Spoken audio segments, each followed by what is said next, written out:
Alors là, c'est vraiment un signe de la fin du monde. Qui c'est qui va faire à manger? Qui c'est qui va s'occuper des enfants? Il y a des trucs qui se font dans nos dos, dans l'ombre, des choses qu'on ne voit pas. Je sais pas si tu te rends compte, mais c'est hyper huge et c'est hyper bullish ce genre de choses.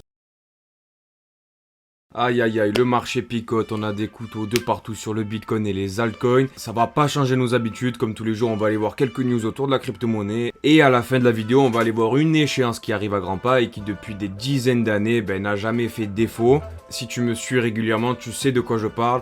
Je vais aller t'en parler, je vais te montrer des métriques et on va regarder dans l'histoire comment ça s'est passé. Et c'est parti, c'est parti. Alors les gars, petite nouvelle en douceur, dans la crypto, on a les femmes qui dépassent les hommes en salaire. Alors là, c'est vraiment un signe de la fin du monde. Qui c'est qui va faire à manger? Qui c'est qui va s'occuper des enfants? Bon, j'espère que t'as bien compris, c'est du second degré, hein. Tu commences à me connaître enfin. Donc voilà, on a une petite présence féminine qui est en expansion dans le monde de la crypto. Donc écoute, c'est une bonne chose et j'espère qu'il y en aura de plus en plus. Ensuite, on a la Maison Blanche qui organise une réunion crypto avec des dirigeants du secteur. Bon, alors pas tout à fait parce qu'ils ont fait une réunion en visioconférence. Non plus, les gueux là, ils vont rester chez eux, ils vont pas venir à la Maison Blanche, faut pas déconner non plus. Mais grosso merdo, le but de cette réunion, c'était de faire un point sur la régulation, voir les besoins des entreprises et ce qui pourrait les mettre en danger, tu vois. C'est une super initiative pour les États-Unis. En tout cas, j'espère que la France fera pareil à un moment donné, ou l'Europe. Bon.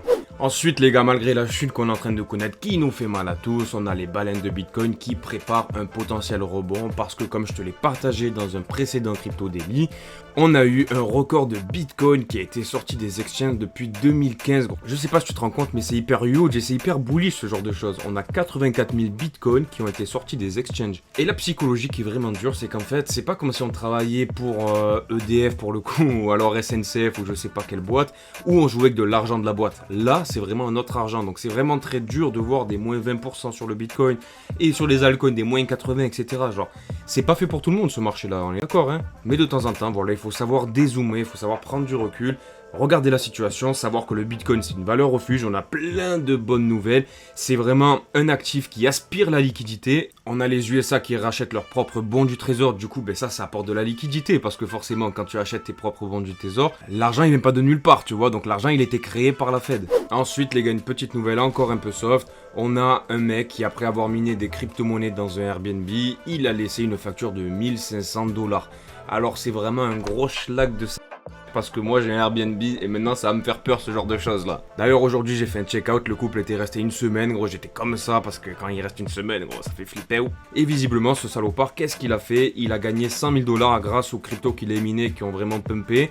Du coup il a remboursé avec plaisir la propriétaire. Donc pour le coup ça aurait pu se terminer bien pire. Ensuite les gars, l'arène des crypto-monnaies prend un peu de hauteur. Alors nous aussi on devrait en prendre un petit peu parfois.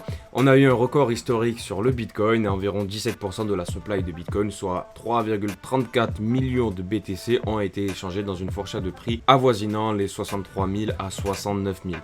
C'est vraiment huge, genre il y a des trucs qui se font dans nos dos, dans l'ombre, des choses qu'on ne voit pas. Il y a vraiment pas mal de personnes qui ont accumulé, ça c'est une certitude. Et comme tu peux le voir avec cette courbe ici présente, on a un apport de 15% d'adresses actives sur le Bitcoin. Depuis le sommet précédent, on avait eu vraiment une baisse, un désintérêt sur le Bitcoin avec une réduction en fait des activités sur la blockchain de BTC. On avait eu moins 36% d'activité et là on a plus 15% d'adresses actives. Donc écoute, c'est plutôt bon signe, ça prouve que voilà, ça commence à revenir un petit peu. Ensuite, petite nouvelle un petit peu tristounette, on a Bybit qui quitte la France sous pression réglementaire. On a Madame la France qui a qualifié l'exchange de Bybit comme étant risqué et du coup cette mise en garde a entraîné vers un bannissement de l'exchange. C'est plutôt triste pour la plateforme et ceux qui l'utilisaient. Mais bon, écoute, c'est comme ça, il nous en reste quelques-unes encore. Profitons-en. En micro-actu de la journée, un truc qui peut te donner le sourire, c'est qu'on a le stock de Bitcoin sur les exchanges qui est au plus bas. Comme tu peux le voir, on a atteint des plus bas historiques, on a une pénurie. Donc j'ai envie de te dire, qu'est-ce qui va se passer lorsque ces 2,8 millions restants sur les exchanges vont être achetés? J'ai envie de te dire, tac, tu vois, ça part d'un côté à un moment donné. Ensuite, on a un des plus grands traders de l'histoire, Warren Buffett, qui vend 50% de ses parts d'Apple. Qu'est-ce qu'il fait? Qu'est-ce qui nous prépare le coquin? Moi je me pose la question surtout, ces 50%, où est-ce qu'ils vont aller? Ensuite, on a une super nouvelle concernant la réserve stratégique de Bitcoin proposée par Donald Trump qui a été enfin officialisée. Dernière micro-actu avant de te parler de mon opinion sur le marché, on a un petit tweet de Elja qui nous partage une charte avec une divergence haussière sur le coût du Bitcoin. Malgré que en ce moment on a des baisses qui sont vraiment dégueulasses sur le Bitcoin, le RSI montre une force haussière. Donc est-ce qu'on aurait un rebond qui serait à venir? Bon alors concernant le Bitcoin, qu'est-ce qu'on a? On a un Bitcoin aux alentours des 58 000 $. On a passé la barre des 60 000.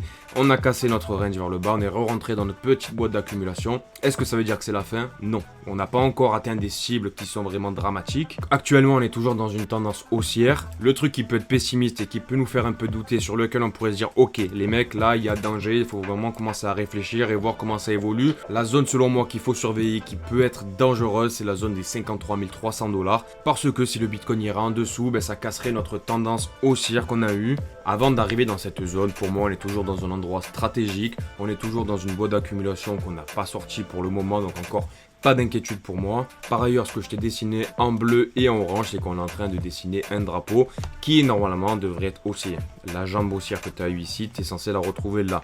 Bon, sauf qu'en crypto, on a toujours des manipulations. Il faut en sorte de casser tous les traders qui essayent de timer le marché avec des leverage. Donc écoute, donc un scénario qui serait possible selon moi, ça serait de ranger un petit peu, de repartir à nos plus hauts pour venir toucher le haut de ce drapeau, pour que les gens soient hyper bullish, que les gens commencent à mettre des leviers, etc. Peut-être potentiellement une dernière chute pour faire peur à tout le monde encore une fois. Rebondir, sortir du drapeau pour que les gens se disent ouah putain c'est la fin du monde, le Bitcoin est foutu, nanani nanana. On reste au-dessus du palier des 53 300 et là on part pour cette zone bleue que je t'ai mis ici. Et qu'est-ce que c'est cette zone bleue? C'est les fucking élections aux USA. Et historiquement, je vais te le montrer juste après. Et historiquement, qu'est-ce qu'on a eu? On a toujours eu des hausses qui précédaient les élections et qui amorçaient le bull run. Je vais te le montrer tout de suite. Aujourd'hui, on est à 98 jours des prochaines élections américaines. Et si tu regardes dans le passé en 2020, quand on était à moins 77 jours, on a commencé à faire une baisse dégueulasse sur le Bitcoin qui a fait un moins 20%. Par contre, quand on a commencé à approcher le mois juste avant les élections américaines, là ça a commencé à pumper. Et à partir des élections américaines, regarde, bam bam bam, c'est le début du bull run. Et là ça part to the moon. Et si on regarde ce qui s'est passé en 2016, qu'est-ce qu'on a eu gros? On a eu une chute vraiment dégueulasse. Et gros, regarde la similitude comme c'est vraiment hyper parfait. 98 jours avant les élections américaines de 2016, on a eu une chute sur le Bitcoin qui était catastrophique. On est passé des 654 à 466. Donc on a fait un espèce de moins 30% en 3 jours. Tu t'imagines ou pas? Par ailleurs, quand on est arrivé à un mois des élections, pile poil, bam, ça a commencé à péter. Et là, les élections, quand on tape les élections, qu'est-ce qui se passe derrière? C'est le bull run. C'est un sacré bull run. T'es pas convaincu? Ok, on va en 2012. Retour vers le futur. Qu'est-ce qui s'est passé 90 jours avant, 82 jours avant, qu'est-ce qu'on a eu? On a eu une baisse d'exactement moins 55%. Donc il y a de la volatilité, c'est différent. Le Bitcoin évolue différemment avec les cycles. Mais derrière, on a toujours eu notre fucking bull run. Et là, je vais devoir vraiment bien dézoomer parce qu'il a été incroyable. Il n'y a pas de liquidité sur le Bitcoin, hein, donc forcément, on est passé des cacahuètes à vraiment 250 $. Tu vois, on a fait un fois je sais pas combien. Mais bon, c'est pour que tu comprennes le principe. Et si tu ne me crois pas, que tu veux que je te persuade un peu plus, on va aller voir le S&P 500 qui quand même donne le là au Bitcoin et à la crypto-monnaie. Si tu regardes ce qui s'est passé en 2020, là c'est la crise Covid comme tu l'as remarqué, donc c'est un petit peu différent, c'est une espèce de Black Swan international. Élection aux USA de 2016, ça part. Bam, le S&P il pump. Élection de 2012, boum, ça part. Élection américaine de 2008, bon là une petite crise des subprimes, hein, tu connais, hein, oh, mignonnette, mais quand même elle a fait un petit peu mal. Le marché a souffert pendant 3 mois et derrière, boum, c'est parti. En 2004, c'est pareil. Et si tu regardes par contre en 2020, on a eu une petite différence. Mais là, il y a la bulle internet qui est rentrée en ligne de compte. C'est la première fois que l'élection américaine n'avait pas entraîné une hausse. Mais à l'exception de l'élection américaine des années 2000, ensuite en 96, pareil, on a eu un pump.